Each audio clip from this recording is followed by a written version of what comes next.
for you and hope we don't lose them. How about that? Our conversation with Mr. Pollock brought to you by Marcus and Mack, a law firm representing injured people. Good morning. Good morning. Glad you're with us here today.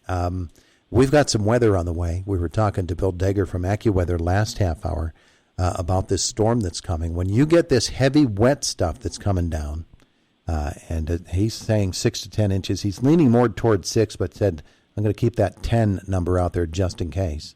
But it's going to be heavy. It's going to be wet. There's going to be wind afterwards. So we've got a weather situation coming, and then a pretty rapid warm-up starting on Monday.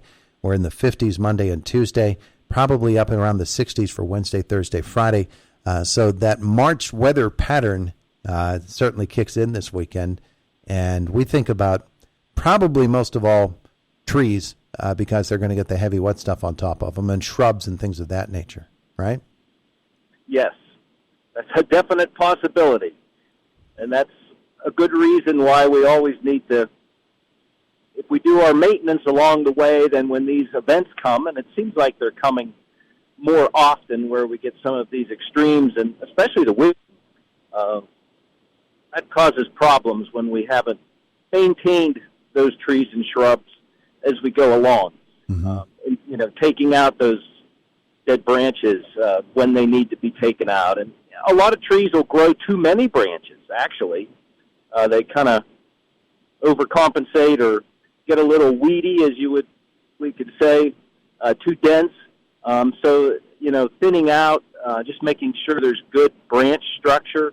For instance, like some of the maple trees, they have opposite bud arrangement. And so you can get, if you don't make sure there's a good, strong central leader or that main trunk in the tree, oftentimes you'll see those trees come up, and then because of their opposite bud nature, they'll send out two branches, and then all of a sudden you have two central leaders in that tree. And one of those could be weaker than the other. Usually that's the case, depending on how they're attached at the base. And so over time, these things keep growing, and they get bigger and thicker, and they can shade out each other, so you can get deadwood in the middle. But you can also have a weaker branch structure, which then makes them more susceptible to storm damage, both from wind and weight, from heavy wet snow. So we have to maintain those trees as they need to be, and some need more care than others. And trees grow differently in the woods, where they're surrounded by trees that might be 4, 5, 6 feet away from each other. Those trees grow differently than when we stick them out in the open. Yeah. So a lot of times we tend to get a bigger, the tree can grow to be larger in size, both width and height, than it would if it was standing in the woods. And because of that, they can get just, more growth, get too much growth, and then become susceptible to what we're going to get into here next. Well, with all of that, and understanding that maybe when the tree's younger and more accessible to us, when it gets up to 15, 20, 30 feet high, you're not going to be up there pruning. And when you have branches that do get damaged and you have the opportunity to get them off, you ought to do that because it's going to perhaps go back onto the trunk of the tree, and if the branch is dead enough, and it's going to send some bad juju into the tree trunk itself. Does that happen? Well, yes, yeah.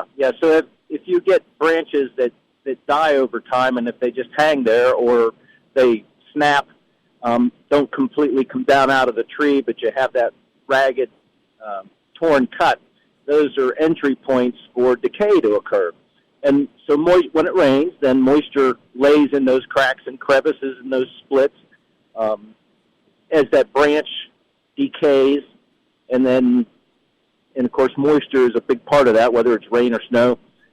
Over time, we've opened that up so there's decay is allowed to get in. If we have the bark over the whole branch as well as the tree, then that protects it. That shields that decay from happening. Mm-hmm. And so removing those when you need to, that's why we remove that dead wood, because where you make that cut, then new growth will occur to wall that off or seal that cut surface off over time, so that you can get back to where that won't decay anymore. All right, so that's the tree situation. Now, shrubs would be a little bit easier to protect when it comes to a big, heavy storm. So we talked to Bill Dager from AccuWeather last half hour, and he said that, the heaviest snow is probably going to fall between 5 a.m. and 8 a.m. tomorrow, and people will be up at that time, and they'll be able to watch that accumulating snow come down. So is it incumbent upon them to probably go out and where you have the chance to get that stuff, sweep it off of the shrubs, that you should do that? Yeah, you can do that. So when it's light, it's heavy, but it's wet, when it turns to ice, then that becomes more of an issue because it's hard to get off then. Then we can really do damage if it freezes on there. But if it's wet, as it's coming down, just occasionally shake the plant, shift it back and forth so that snow will fall down through, and then that can really reduce that weight load. And especially some of those more upright shrubs where the branches can be splayed out. And it doesn't take a lot of snow for that to happen, but the sooner, if they get pushed out and bent over, the sooner you can get them back in a vertical position, the better, because the longer they stay that way, the more likely that branch will never come back up into place on its own. So you're saying we should shake the shrub? Yeah, shake the shrub. All right, as we're out there, gently push it back, and you can do that with a broom. You don't have to get all soaked and covered with snow doing that, but just to push it back and forth a little bit, just enough to dislodge that snow that's sticking on there. Mm-hmm. And if you do that a couple times during that snow, you need to do to prevent any damage from happening. Yeah. Now we're getting this snow. It's going to start as rain. Our yards are already a big soggy mess right now because of all the rain that we've gotten recently.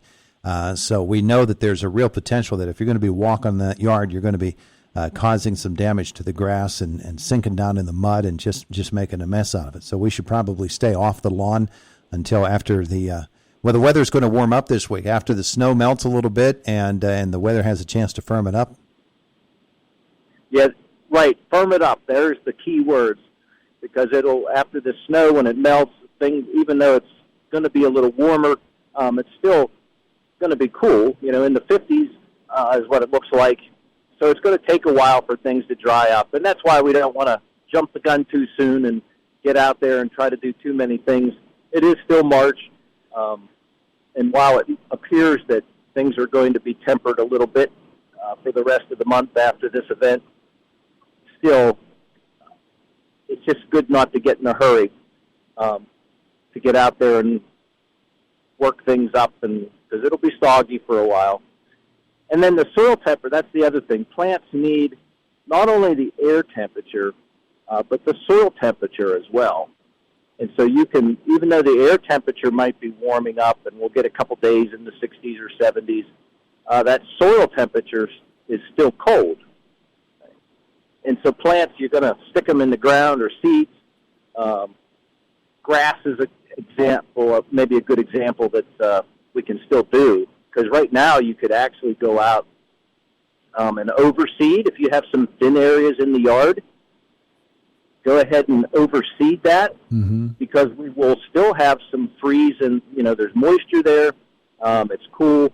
And then we'll still get some freezing and thawing, which actually can move the seeds down in the soil a little bit so that they get covered. And then that job will be done. And then when the time is right and the soil warms up enough, then those seeds will germinate and you'll be ready to go for the spring season. Yeah, I think I'll wait until after this 40-inch snowfall is done this winter, or this weekend, before I actually go out and spread some grass seed.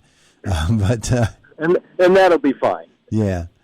And then right after that, I'm getting out there with the shears, and I'm pruning up those grapevines to get them in shape. Yes, and that's the other time of things that we can be doing this time of year is those pruning jobs. And a lot of the fruit plants, the apple trees, those fruits need to be really pruned on an annual basis because they'll get out of hand in a hurry. They have a way to grow. They can turn into a mess if you leave them go. And so just regular annual pruning on the fruit trees is really necessary to help on a annual basis get good fruit, produce good fruit. They need sun to color up well and size up well. And so we have to keep those trees open. And it really takes working at that every late winter to make that all happen. Just like the Bible says, good fruit comes from good trees. Mr. Pollock, thanks so much for being with us today. Appreciate it.